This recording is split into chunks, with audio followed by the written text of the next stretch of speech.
Ladies and gentlemen, when 9/11 took place, I was in Islamabad. I got a call from a television journalist from London, and he asked me a question. He said, Imran Khan, aren't you ashamed of the terrorist attack in New York? I'm sitting in Pakistan. Attack takes place in New York. There's no Pakistani involved. And this man is asking me to be ashamed of something because I'm part of 1.3 billion people. Political struggle was being given a religious name. How could an event like 9/11 take place? And there was never any inquiry into the root causes. Why did those people blow themselves up? If anyone tried to ask the question, they were accused of appeasing terrorism. They were accused of justifying terrorism. George Bush went on television and told the world that this is radical Islam. They want to take over the world. They hate our way of life. They hate our freedom. They hate our democracy. They are like Nazism. This is a new philosophy like communism.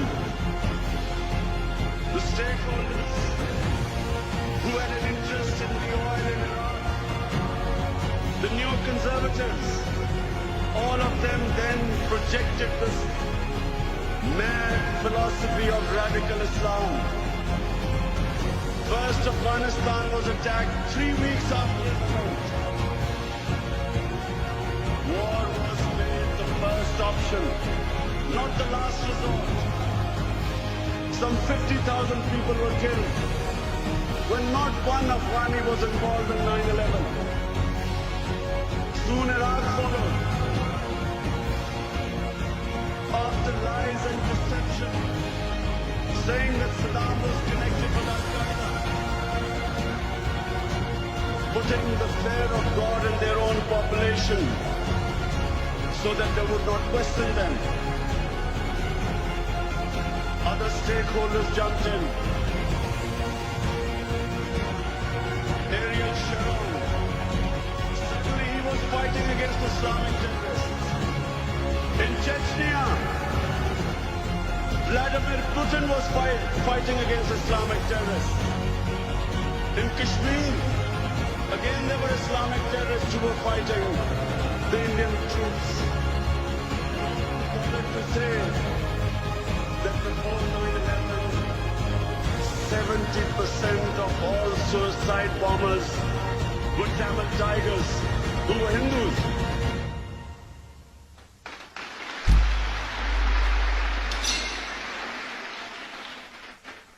No one ever blamed Hinduism for the guerrilla warfare, terrorist struggle, freedom struggle, the Tamils would call it. No one blamed Hinduism for it. When the Japanese kamikaze pilots in desperation were blowing themselves up in the planes, no one blamed Shintoism for suicide bombings. But suddenly, Islam was responsible for suicide bombings. Careful planning, spin doctoring brought political struggles a religious name.